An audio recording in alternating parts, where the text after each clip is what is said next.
Namaskaram. Namo Namah Guruji. Namo Namah. Om Vakratunda Mahakaya Suryakoti Samaprabha Nirvignam Kuru Me Deva Sarvakaryeshu Sarvada.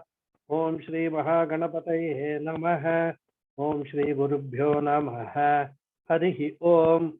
Sadashiva Samarambham Shankaracharya Madhyamam Asmadacharya Padyantam Vande Guru Paramparam. Asmadgurubhyo Namaha.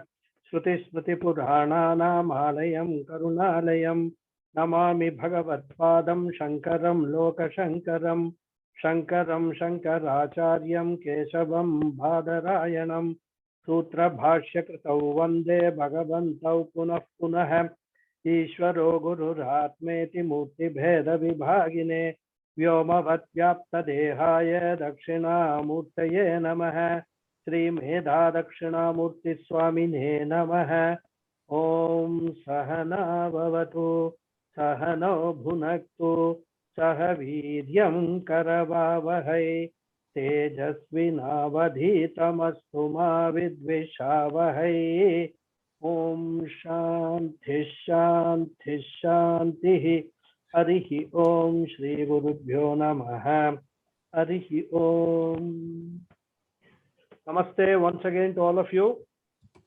Namaste Guruji. Namaskaram Guruji. Namaskaram.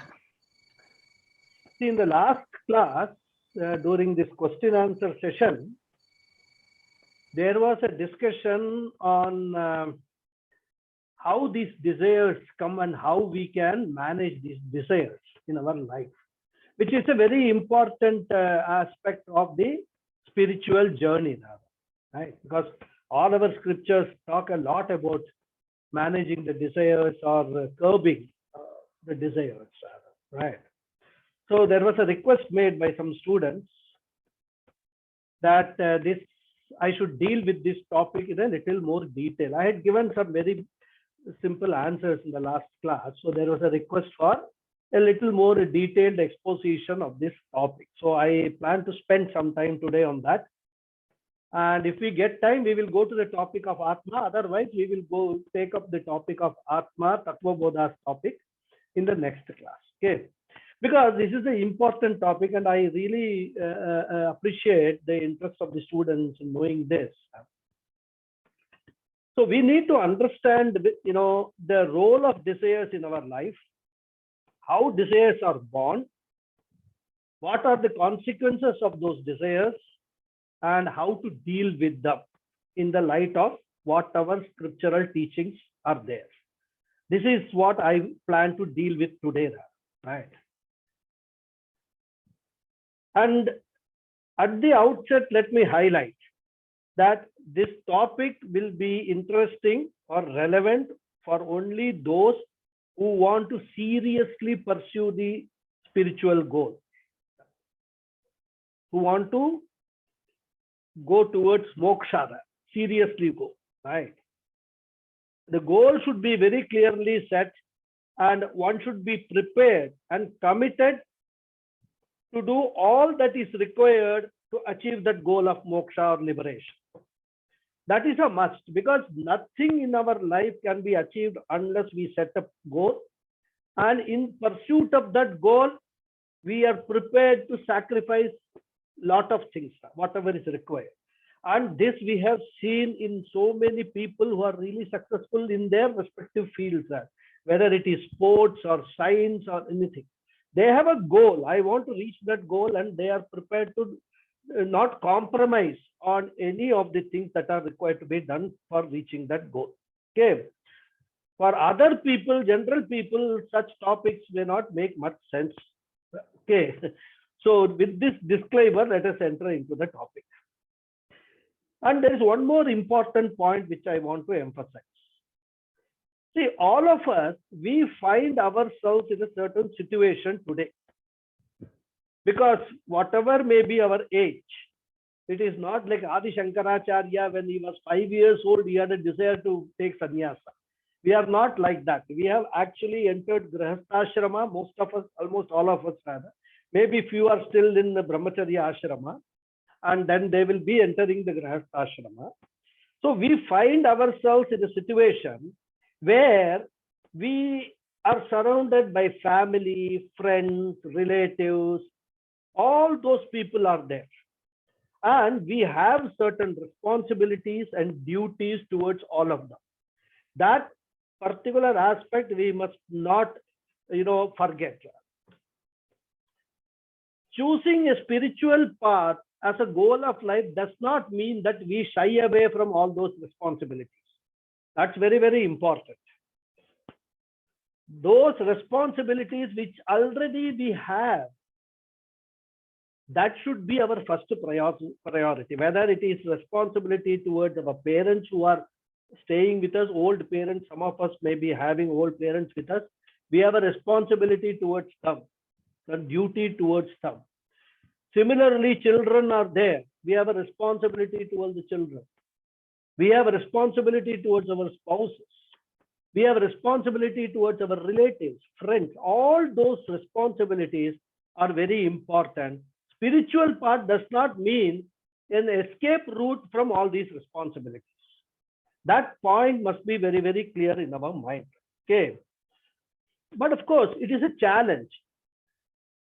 It's a very fine balance one needs to strike between discharging the responsibilities and our spiritual seeking. There is a balance we have to in the initial stages. As we grow in the spiritual path, one thing is these responsibilities also will reduce, or some of them will fall away, and some of them automatically, we will come out of it due to our intellectual maturity, which will take place during the course of this journey. In fact, looking at it positively, these responsibilities and duties, they actually provide a great opportunity to discharge all of them with a sense of, with an attitude of karma yoga. I told you, karma yoga attitude, Ishwara Arpana Bhava and Ishwara Prasada Buddhi. So whatever we are doing for anybody as a duty or a responsibility, if we consider it as we are doing it for Ishwara, and then without expecting anything in return, or whatever comes in return, we accept that also as prasada from Ishwara. If with that attitude we discharge all our karmas, all our responsibilities, then that is a very great thing that we can do in the spiritual path, because such a approach will give us chitta shuddhi, purification of the mind, and which is very, very important for this spiritual growth. Okay. So with this, introduction, let us enter into the topic of desires. See, desires are natural. In fact, they are instinctive. A human being's goal in life is to be happy. In fact, always happy, right? And desires play a very, very significant role in achieving this to a large extent. We experience a joy when our desires are fulfilled. Fulfilled desires gives us a pleasure, even though we can say it's only temporary happiness. For some time we get the pleasure, but still we are happy for that some period of time. And if we are able to have, lot of desires and continuously fulfill all those desires, that happiness will be extended for a longer period. So desire per se is not a problem. This we must understand very, very clearly. And this is the role of desires in our life. Desires give us happiness, and that is our ultimate goal in life. What is moksha is all about? To be eternally happy. That is the moksha goal. All other things, self-knowledge and all, are only means for that happiness, that ultimate end, right? But the problem arises when these desires become obsessions, addictions, binding desires. Such desires stem from a sense of attachment. Attachment either with objects or people or even situations. And here also, even though there are obsessions, if they are fulfilled, there is no problem. You will be happy. But when such desires are not fulfilled, it leads to anxiety, many undesirable consequences, or unhealthy consequences rather, and even to the destruction of one's personality. These addictions, obsessions, desires, and we have seen that happening in so many cases. That attachment gives rise to these desires, and also the consequences of desires is very beautifully expounded by Lord Krishna in Bhagavad Gita in the 2nd chapter. He says to Arjuna, Dhyayato Vishayan Pumsah Sangasteshu Pajayate Sanghat Sanjayate Kamah Kamat Krodho Vijayate Krodhat Bhavati Sammohah Sammohat Smriti Vibhramah Smriti Bhramshat Buddhi Nashah Buddhi Nashat Pranashyati. Complete this desire anatomy he analyzes. What is this desire? How it arises? What are the consequences of that? In these 2 slokas in the 2nd chapter, he tells Arjuna, this is what happens when these obsessive desires come into your mind. Attachment driven desires. Okay. See, he says, for a person who is constantly thinking of sense objects, and here sense objects, we can also include relationships and, all sorts of addictive relationships. When a person is constantly thinking, his mind is constantly engaged in this process, what happens? A fondness for them arises. He becomes very fond of them by thinking it again and again and again. And from that fondness, desire is born. Suppose you actually are, fond of some particular object. Let us say, what should I say? If I give any example, a pen. Okay, a very neutral example. You are fond of during my younger days, we were fond of a Schiffer's pen. I mean, pen, this very rare, this ink pen used to be very exotic thing. Children will not be given that.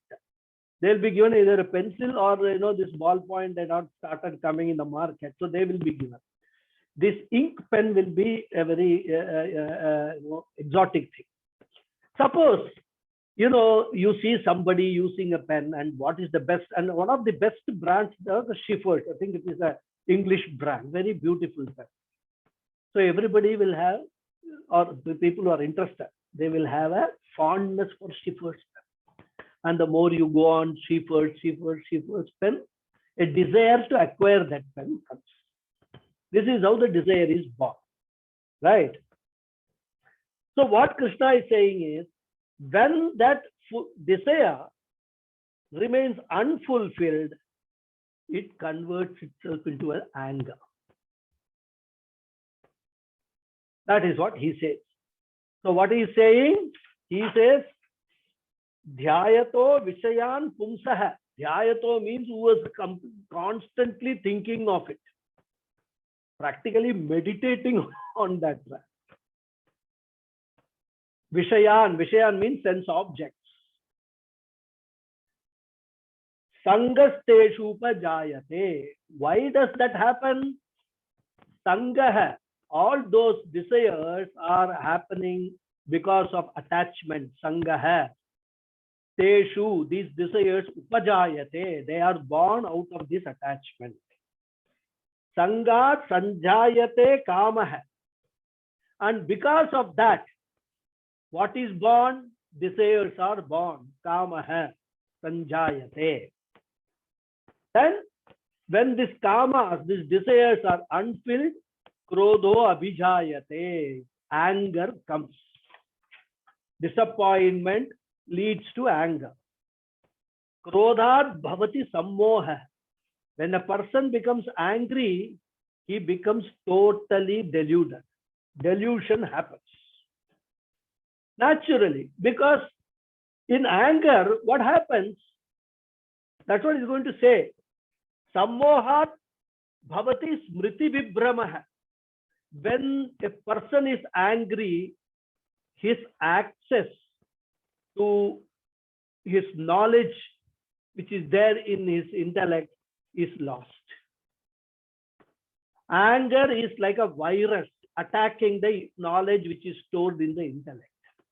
The anger does not allow us to use the knowledge which we have to handle the situation. And that is why when we are angry, we say, lot of things we say. Later on, we may regret. But at that point in time, whatever, maturity, whatever knowledge we had to manage a particular situation, when we become angry, all that knowledge becomes inaccessible. So that is why he says, Kamat krodho abhijayate, krodhat bhavati sammoha, sammohat smriti vibramah. Smriti vibramah means loss of memory. Loss of memory means lack of access to whatever our memory is, whatever is there. We may have, in normal circumstances, if somebody presents us with a situation, we will know, oh, this situation has to be handled in this particular manner. But when we are angry, that ideas and all will not occur to us at all. Impulsively, we will react, not intellectually. Okay. And from loss of memory, what happens? We lose our discriminative powers. Because memory is all about what? About discrimination, right and wrong.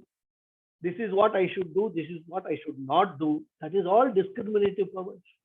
What we call as viveka when we study Tattva Bodha, right? Discrimination. So in spiritual path, that discrimination, viveka, is the very first step. What is right, what is wrong, what is good, what is not good, what is right for me in the spiritual path, what is not right for me in the spiritual path. All these things we must have a very clear discriminative understanding and store that in our chittam. If we don't have that, then there won't be a path, there will be a spiritual jungle. We will be going here, there, so many things will be wandering around, roaming around. And because of lack of discrimination, Krishna says the person perishes. Perishes here does not literally mean that he finishes off. It means that his psychological personality perishes. That's what it means. He will have no peace of mind. He will suffer a lot of misery, and he will lead a very unhappy life. You can take it like that. So this is what Bhagavan Krishna is saying. But of course, he is painting a very gloomy picture, isn't it? Started with desire, and he says that if you are not going to, what is the result of this desire? He says all this happens.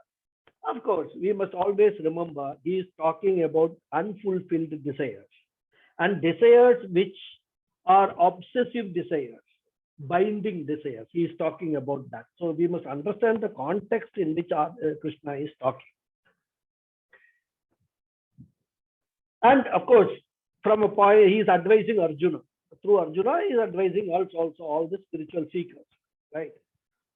So the point we have to understand is the importance of managing, or let's say reducing the desires, or putting it positively, managing the desires is very, very important in this spiritual path. This is the message we have to take from this.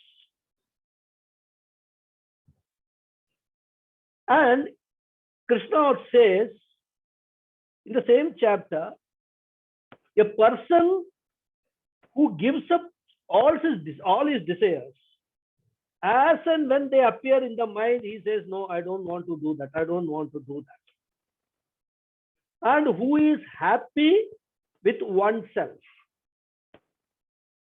happy in oneself, with oneself, and oneself alone. Atmaniyeva Atmana Tushtaha.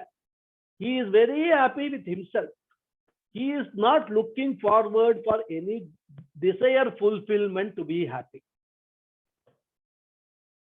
Such a person, he says, is a person who has actually realized the spiritual goal.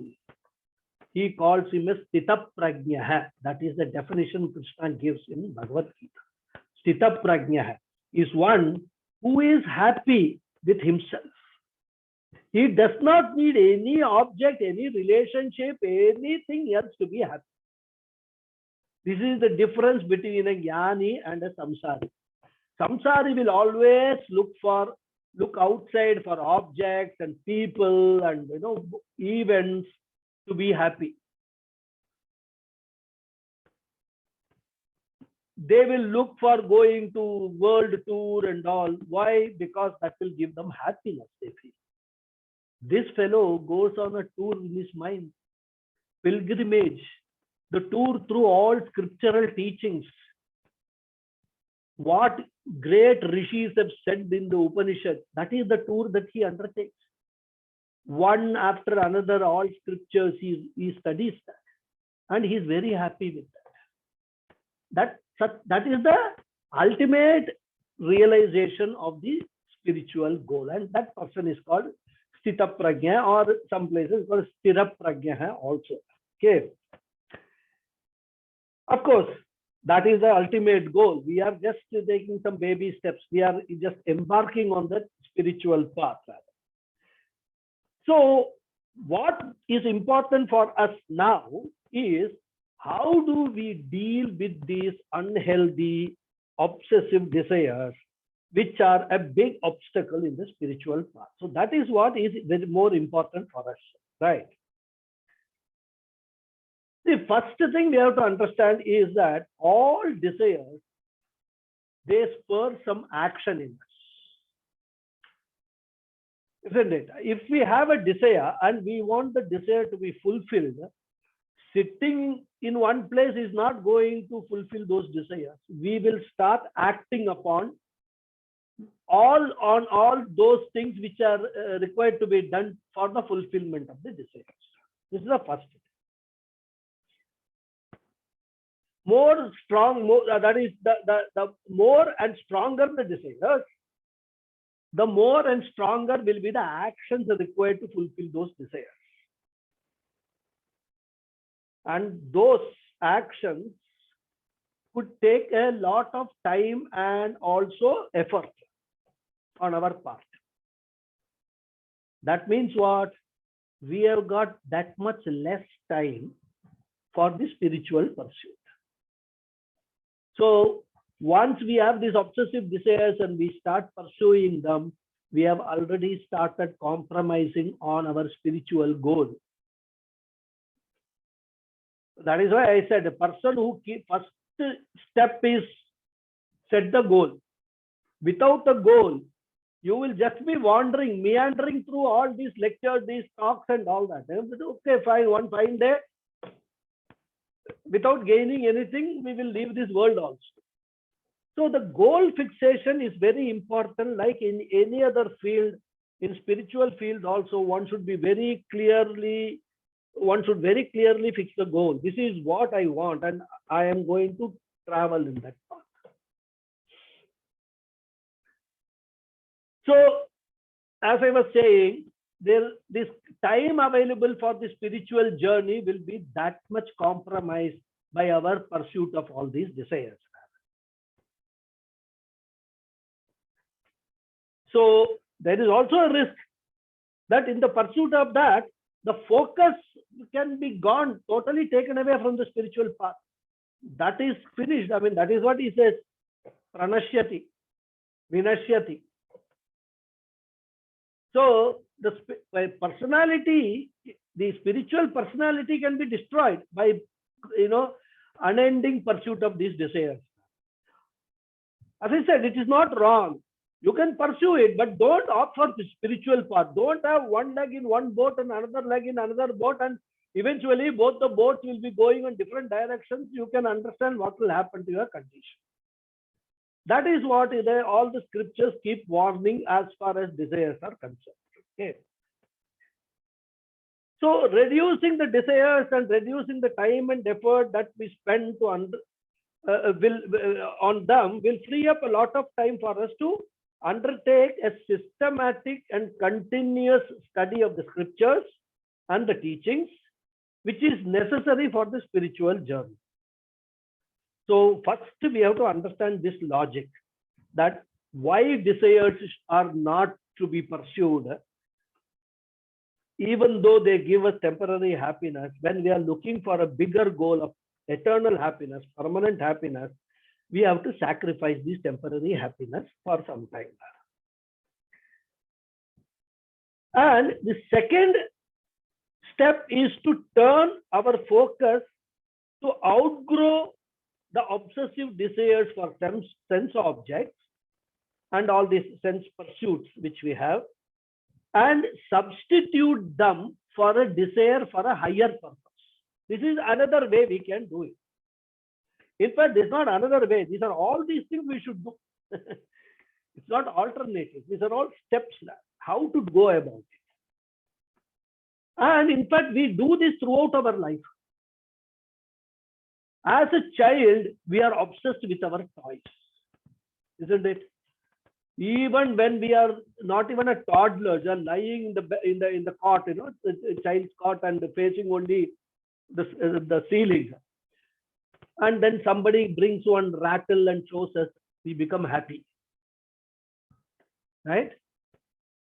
So that then when we become toddlers or something, some other toys people bring or our parents give us and all, and we become obsessed with those toys. If somebody else comes, we will not give them those toys. They're mine, right? But after some time, what happens when we grow up to be a boy or a girl? Will we still go back and play with those toys? We outgrow them, outgrow the desires for those toys, and then we enter into desires for different types of games and sports and all, which we play with our friends. Like I remember I used to play this marble and this top and all that with rope and all that at one stage in life. Then what happens when we become teenagers? We go to college and all that. What happens? As a college student, when we still be playing marbles, we outgrow those desires. We have different desires. We have desires, I mean, I don't want to elaborate what all desires college students will have. All of you will know because you have gone through them. So what I want to point out is this outgrowing these desires and substituting for desires for a higher purpose. We do it constantly through our life. It's the same process we have to continue. That's all. When we have desires for all the sense objects and all the sense pursuits, we just have to outgrow them and then convert that into substitute them with a desire for a higher purpose. What could be the higher purpose? One higher purpose is that let me serve the humanity. Let me spend the time which I am spending today in fulfilling my desires in actually helping people with their lives, people who are lost, people who need my help, whether they are orphans, whether they are senior citizens, old age home people, or whether anybody. I mean, there are so many people do that. And when you get into those pursuits, mind you, your focus is only on that, fulfilling that goal in life. Everything, your own personal desires, your own personal comforts and all, people forget. There are stray dogs. People collect those dogs and take care of them. Higher purpose. They are also, living beings. They also need to be cared about.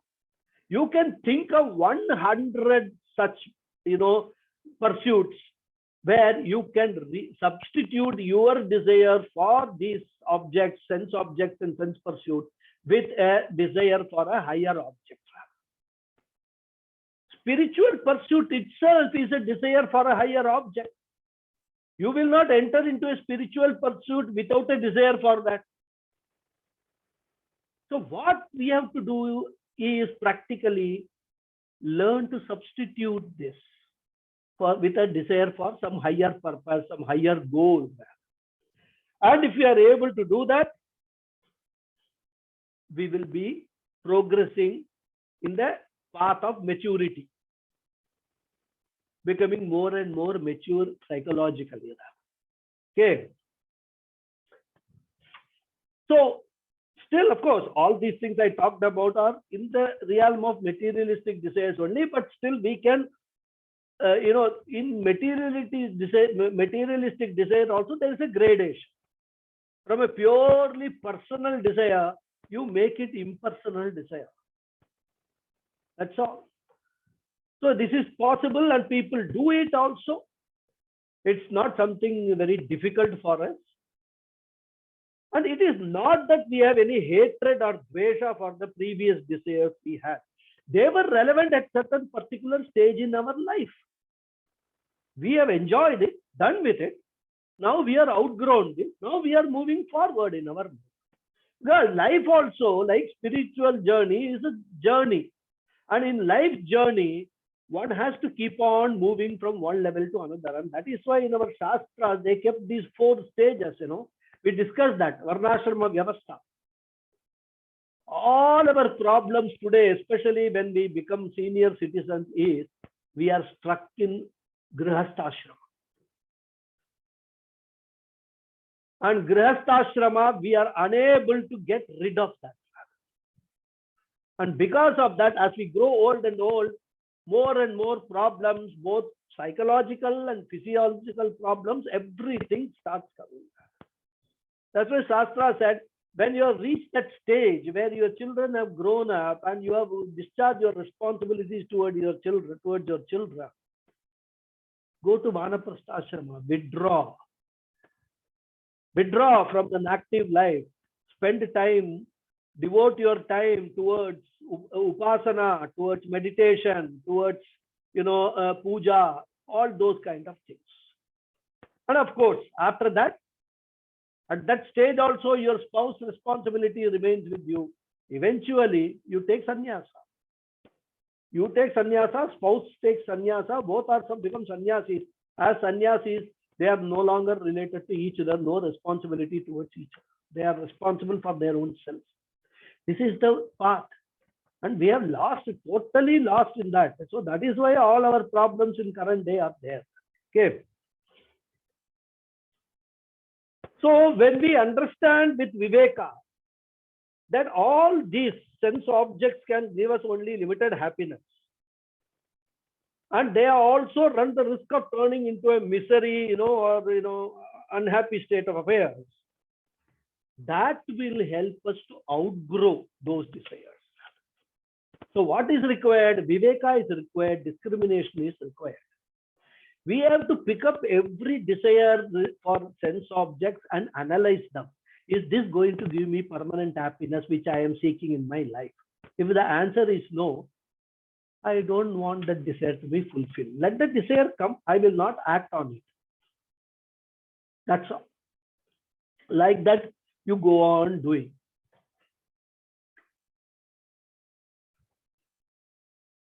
And replace that with the desire for materialistic happiness, for self-knowledge, which will give us long-lasting happiness. And this particular aspect is dealt with very beautifully in Mundaka Upanishad.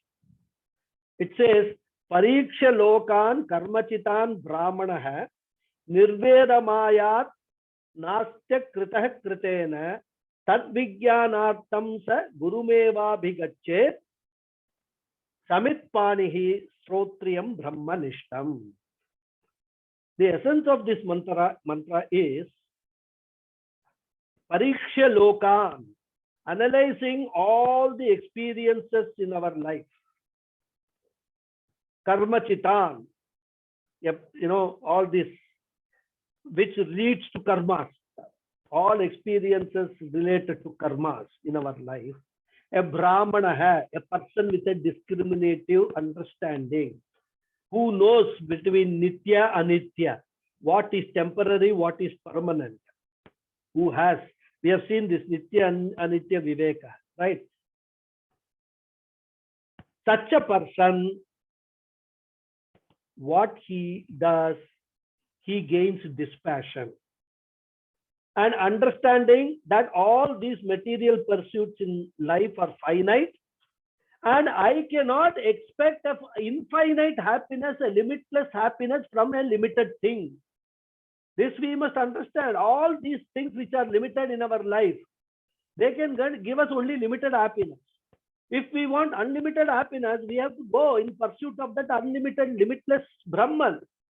Knowledge of that Brahman. We have to pursue that. Because there is no end to these wants. And a person, as Pujya Swamiji says, a person can never be happy being a wanting person. As long as wants are there, you will remain unhappy. Because some wants will be fulfilled, some will be unfulfilled. So you always will remain unhappy. Now, to be free from wants, one has to be the whole. If you want to free yourself from limitation, you have to be limitless.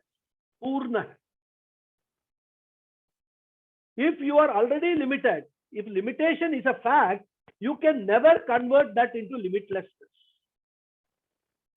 Therefore, the logic is, unless you are already limitless, but because of your ignorance, because of some misconception, you are taking yourself to be limited. What is required? That ignorance of your limitedness is to be removed. And how can you remove that? By gaining knowledge. How will you gain the knowledge? Guru me bhavi, guru meva abhigachet. Go to a guru. Samitpanihi. Samitpanihi basically means with all these sticks which we use for homa and all that. Because those days the gurus, they will, that is the guru dakshina they used to give to the guru. When they go to the guru, they will go with this, they go to the jungle, collect these sticks and give guru as a dakshina for doing the homa and all that. So that guru will teach us. So this is how, by discriminative understanding, convert the desires into, a spiritual pursuit, or not convert, rather, basically you understand that desires are limited, they give limited happiness. I am in search of unlimited happiness, so this is not going to fulfill my requirement. This is the understanding, right? And this is what the whole Vedanta is all about. Vedanta brings a lot of objectivity in one's life. As we progress, our thinking transforms from subjective thinking to objective thinking. This means what? That we make a conscious shift from being an emotion-driven person, because desires are in the realm of emotions. So we make a constant or conscious conversion or transformation from an emotional-driven person to a person who is intellectual-driven, rational-driven person. A person who is driven by the choices of his mind to a person who is driven by rational thinking. So we have to take the reins of our life from our mind and hand them over to the intellect, the rational faculty. In other words, we have to integrate our mind and intellect. We then become an integrated personality. There's a beautiful portion in Kathopanishad, which is called Ratha Kalpana. Yamadharma Raja is a teacher, and he compares our life to a journey. The human body is compared to a chariot. This human body is a chariot. The 5 sense organs that we have, they are the horses. And the sense objects are the roads in which these horses run. The sense objects run on the sense organs run on the road of sense objects. The mind is the reins with which these horses are controlled. No? The reins are there, no? And those reins are in the hands of the intellect, which is the driver of the chariot. And the Jivatma, that is our being, the sentient being, is the Ratha Swami, the lord of the chariot, the master of the chariot. And this famous section, as I told you, is called Ratha Kalpana in Kathopanishad, chariot imagery. This is what Yamadharma Raja explains. So, what this mantra says that one who is without discrimination and whose mind is always uncontrolled, his senses are unmanageable, like these vicious horses. You know, they will be running in different directions if they are not properly controlled. The reins are there for that only. He will not be able to drive his chariot to the goal of moksha or liberation. But he will continue to be in samsara, or he will fall again. Even if he starts the spiritual journey, he will fall back into samsara. Whereas he who is full of discrimination and whose mind is always controlled by whom? By his intellect. His senses are manageable. We manage all sense organs through the mind in the hands of intellect. Like a good horses, then the horses will all run in the same direction, properly coordinated way. He will be able to drive his chariot to the goal of, for which he, whatever his goal. And this goal, according to Yamadharma Raja, is a goal of not to be born again. Punarapi Jananam he will not have. This is the Ratha Kalpana. Now I'll tell you an interesting thing. You all have seen the poster of Bhagavad Gita. Have you seen Bhagavad Gita pictures? Yes, Guruji. Yes, Guruji. Yes, Yes, Guruji. Guruji. What is that picture says? Can you describe the picture? The one I have says yada yada dharmasya. That's what No, I I'm think. talking about the poster. Bhagavad Gita, if you just go and type in Google, you get an image. What is the image you get? This body chariot analogy, that picture. Cool. There is a chariot. Arjuna is there fighting There and Krishna is Krishna there as a driving the chariot. chariot, 4 horses there. Yes, Horses are there.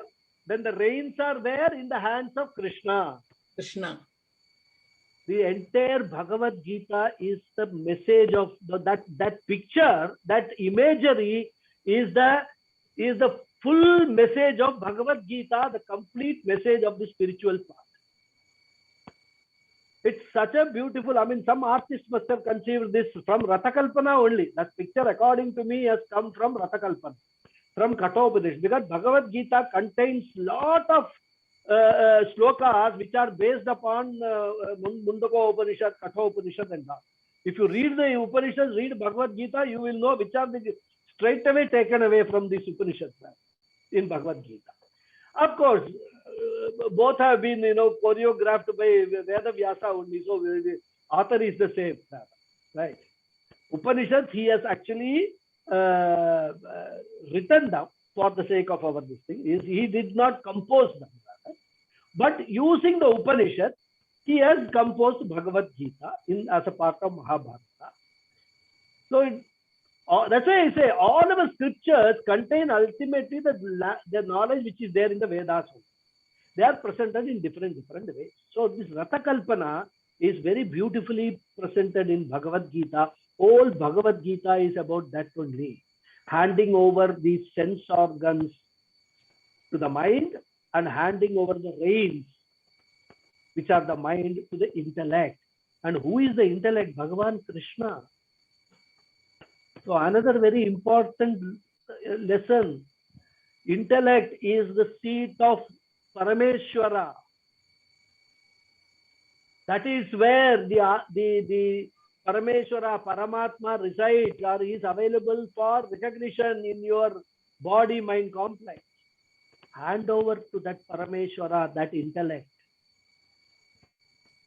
Then all these desires and obsessive desires and all will be automatically taken care of. That is the teaching of the scriptures, rather. That is what the scriptures say. So what it means, we have to convert our personality from a predominantly emotion-driven personality to a predominantly intellect-driven personality. This does not mean that we should be totally bereft of emotions. What I am talking about is predominance. We should retain emotions. They are very important because love, compassion, and all are emotional things. Very, very important in our life's journey. Instead of having love and compassion for few people, we should expand that horizon, have love and compassion for everything in this entire universe, for everybody who needs that love and compassion. That is what our approach is, should be our approach. So it is not that we should be bereft of any emotions. All these emotions are important, but in our spiritual journey, we don't get, what carried away by the emotions. Whenever these emotions come, we apply our intellect and then do the action what the intellect dictates, not what the mind dictates. Of course, that question will not arise if we have integrated the mind and the intellect, if you have become a integrated personality. And that is why I said in the last class, one of the ways, convert special relationships into general relationships. It's all part of this, how to go about and doing it. Okay. From emotional driven relationships to intellect driven relationships. So that is what is we have to focus. But then there was a genuine question from one of the students in the last class. They said, what about, we may be able to do that, what about other people? No, they may not understand our motives, that our spiritual path, and hence they may feel let down, they may feel cheated, etc. Okay, this fellow has, sort of abandoned me, kind of thing. How do we respond to that? See, we are not talking about giving up relationships at all. In this spiritual journey, one thing we must admit is some disappointments on the part of others around us cannot be avoided. There will be there. Even Adi Shankaracharya had to disappoint his mother and take sannyasa. He had to actually do a drama. That's what the story says. That a crocodile caught hold of his leg and then he told his mother, unless you say yes to my sannyasa, this crocodile is going to devour me. So the mother was forced to say yes. Whatever it is, it may be a story, we don't know how far it is true and all that, is now come in the system rather.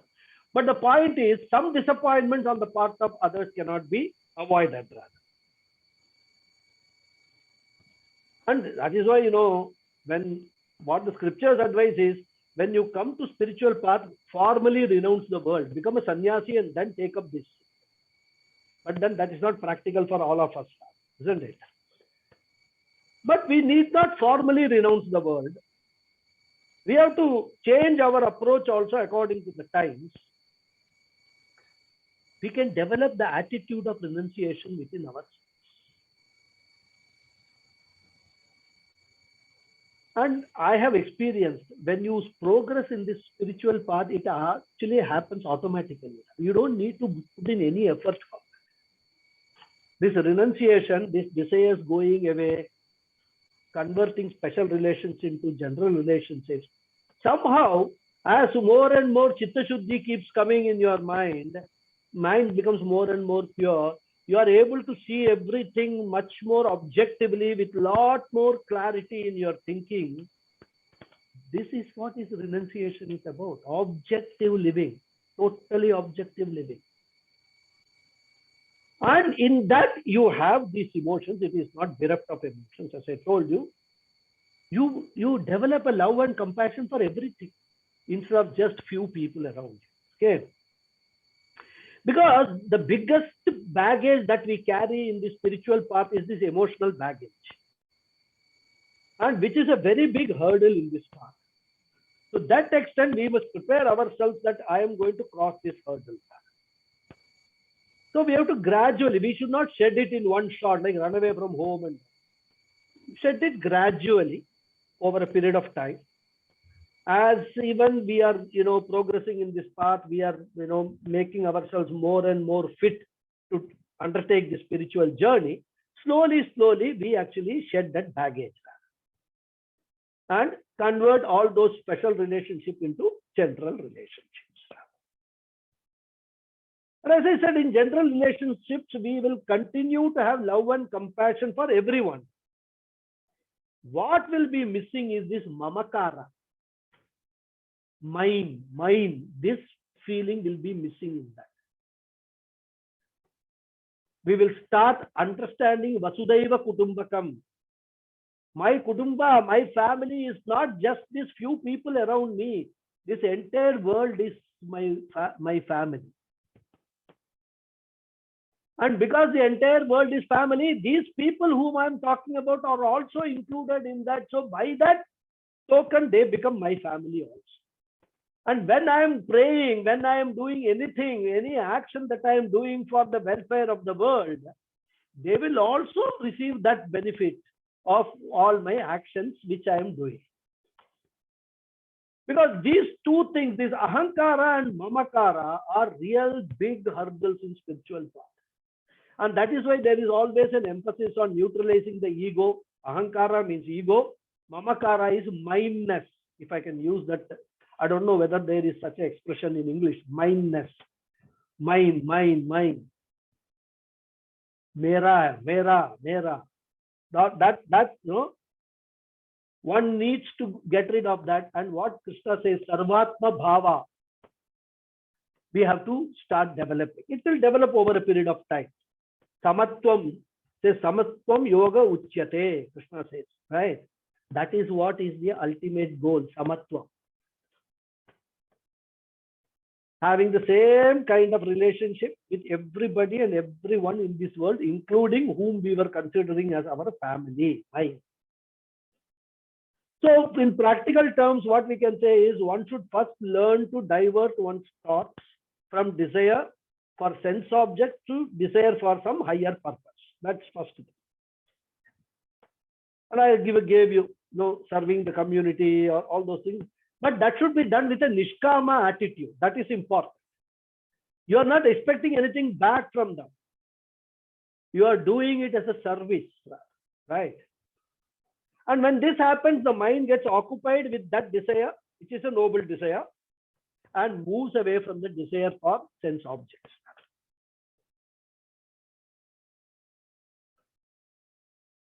In fact, in the 6th chapter of Gita, Bhagavan Krishna prescribes some important sadhana in the spiritual journey for a sadhaka. And how he should approach, what should be his attitude towards them. I'll conclude this topic by quoting 2 slokas from that, from the 6th chapter. There are slokas 5 and 6, right?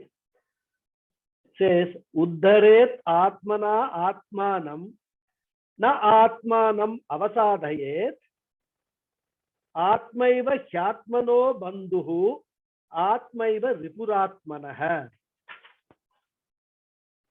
Bandhuratmat Manastasya Enamaivatmana Jitah Anatmanastu Shatrutve Vartetatmaiva Shatruvat. This is the 2 mantras. And Swami Chinmayananda is a great orator and a very great teacher. I have listened to his explanation of this mantra. So I will just share with you what he says. He explains these slokas very, very nicely. He says, Uddharet Atmana Atmanam. Uddharet means lift. Atmana, yourself. Atmanam, by yourself.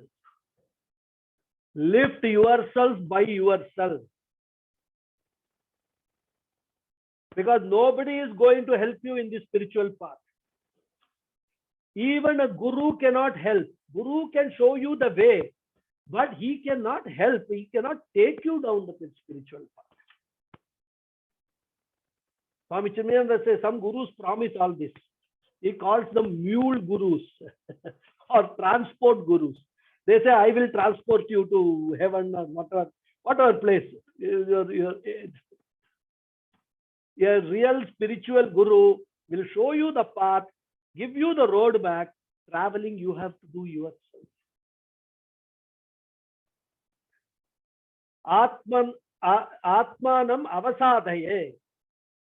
After you have started traveling in this, after you have lifted yourself to a certain level, higher values of your life, after lifted yourself to some level of spiritual growth, na avasadaye, don't fall back again. Don't drop down to the old level. Preciously maintain the improvement that you are gaining. Atmaiva hyatmana bandhuhu. In this great pilgrimage, this spiritual journey itself is a great pilgrimage. It's a pilgrimage, the innermost recesses of your own personality, the Atma, which is residing in the innermost personality. In the spiritual path, you yourself are your bandhuhu, your relation, your kith and kin, your well-wisher, your friend. All of them is only yourself. And Atmaiva Ripuratmanaha, and you yourself is your own enemy also in this spiritual path. That is what Bhagavan Krishna is telling Arjuna, right? So you yourself are your greatest friend who can help you en route. And if there are any obstacles arising, the enemies that will pull you down on this path, you yourself are the enemy from that perspective. Yenatmaiva atmana jitah. When you have conquered yourself by yourself, what will happen? Bandhu atmana atmanas tasya. You are your great friend. So an individual who has got an integrated personality, that means the mind and the intellect are integrated, who has conquered the mind by his intellect, his mind becomes his greatest friend. Then the mind will not go here and there. It will help him in this pursuit. The desires will be generated in the mind, will all be relating to this pursuit only. But if the mind and intellect are not integrated, the mind will create obstacles in the spiritual path because of the previous vasanas. The vasanas which we may be carrying from the previous janma or even in this janma. And these vasanas, they manifest in the form of desires or anger. And when you are thus prompted by desires all the time, that mind becomes an enemy number one for your intellectual and spiritual growth.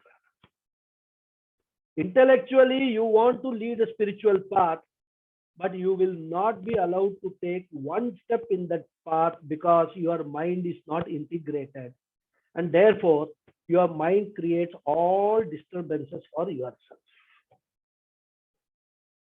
And Swami Chinmayananda says that this journey through the spiritual path is a pilgrimage of the alone to the alone, all alone. It is a subjective unfoldment. So as I told you in the last class also, as an answer to this is an individual goal, individual journey. Other people may have a lot of problems with this, and they do have problems. But what is important is that, as I said in the beginning, we must not use the spiritual path as an excuse to escape from our responsibilities towards others. The responsibilities which we have already taken up needs to be dealt with and discharged, and we have to get freed from those responsibilities if we need to concentrate on this spiritual path and focus. That is important. So this is what I wanted to share with you all today. Thankfully, I finished in time. I'll say the prayers, and then if there are any questions, we will deal with it. Okay, and next class we will go to Atma. Yes. Om Purnamada Purnamidam Purnat Purnamudachyate Purnasya Purnamadhaya Purnameva Vasishyate. Om Shanti Shanti Shanti. Harihi Om Shri Gurubhyo Namaha. Harihi Om. Thank you all very much. Raghuji, I have a question, Thank Raghuji. you so much. You were telling that desires have to be converted into the spiritual growth or something like that, if I understand correct. So does that mean, is that what you're saying? Desire has to be converted into preferences. So it becomes, you know what I'm saying? It need be fulfilled. It need not be fulfilled. Then you can focus on the spiritual growth. Is that what you mean by that? No. I didn't say all that. I didn't use the word preferences at all in my talk. No, I am using the word. No, Yeah. So what I told you, yeah, I will clarify. See, first you understand desires are natural. Correct? Yes. They give us happiness. Correct? Yes. So they are a part of our life at this point in time. But what is the problem is these obsessive desires, and especially desires which relate to sense objects. And by sense objects, I mean, objects, people, and also the situations, all three. How to get rid of them is that you substitute those desires for sense objects with desires for something higher. Oh, I see. Like what I said, when you had a very obsessive desire for your toys as a toddler, you substituted them with a desire for playing this marbles, or the girls used to play this some game and all that, right? What is that game? I don't remember. All of you ladies must have played when you were in your adolescent age, isn't it? Yes. You have all played some game. It is called, my daughter also I've seen playing this like this, and girls will play. Boys will play with this marble and top and all that. Right. So your desire you converted. At that time, if you are given this toy car or something, you will throw it away. Right? You will not sit and play with the toy cars. What you are all rattler and very good, nice rattle, you will never do that. Right? Why? You have outgrown the desire for that. In the previous stage, it was a desire, obsessive desire. Now you have outgrown. Similarly, when you come to college, will you still be playing all these games and all? You will not be. You will not be playing marbles. So what I said was, at every stage, we have experienced replacement of a current desire with a desire for a higher purpose, which we considered as a higher purpose at that particular point in time. And we gave up the previous desires. We substituted them, right? Desires as such remained. So what I'm saying is, in the spiritual path, in order to get rid of these desires for this sense object, unfortunately, after we started getting these desires for sense objects, sense, people, also in one way they're sense objects only, rather, because they are fulfilling a certain psychological requirement in our life. We think it is all love and all that. There is nothing love. Love, people don't understand the meaning of love, and then they say this is all love. So whether it's people or objects, all I'm saying is, now when you want to enter the spiritual path, substitute those desires as a desire for a higher thing. And what could be higher thing? Higher thing could be what is, serving the people, serving the community, or doing some, even you get attached to a temple and you just devote your time whole day to doing everything that is required to be done in the temple as a assisting the temple authorities. There are many people who do it. They don't. This desire for sense objects automatically fall away because desires fueled. The fuel for desires is desires only. The more you feed these desires, the more with the fuel of desire, the more they will keep on growing. As after some time, they will fall away when you don't feed them. That is how you have to manage these desires for sensual pleasures or sensual, the sense objects and all. That's what I said. Is that clear? Thank you, now? Raghuji. Yes, very, very clear. Very clear. Thank you. Any other Thank you, question? Guruji. Thank you. Lataji, you asked one question last time about prarabdha, this karmas, right? What was that? Papas. See, I searched and all that I could get was the strongest of papas called prabala prarabdha. The medium level is called madhyama prarabdha. And the weak one is called durlabha prarabdha. This is the maximum I could get. No, these are all exchanged Sanskrit terms only. Prabala, madhyama, durlabha, or strong, medium, weak. Sanskrit equivalent for that. But I could not get any other definition of these three kind of, papas. Thank you very much, Guruji. Okay. Thank you so much. Right. Any other questions? Thank you. Thank you. So, It was a wonderful session, Guruji. Very nice. Thank I you. hope Thank you liked today's talk. It was not to do with tattva. It's all to do with spiritual talk only. But then since this question was there and this will be there in everybody's mind, I thought let us deal with it now so that this does not bother you when we go forward. Okay. So And we'll thank see you. Rekha ji for asking the questions and for the lovely explanation you have Thank you given. very much. Well, the person who asked the Thank you. question is there or not asked there? Sulekha ji is not there today. Yes, I'm here, Guruji. Oh, you are I'm there. here. Okay. Okay. I Thank you, didn't see that. Guruji. Thank you. Very Thank you, much. Guruji. Okay. Very, Hari Om, very Hari Om. nice. Thank you very Hari Om. much. Thank you. Hari Om. Thank you so much. Thank you. Thank you. See you all next Saturday. Sorry. Yes, Guruji. Hari Om. Thank you, Guruji. Thank you.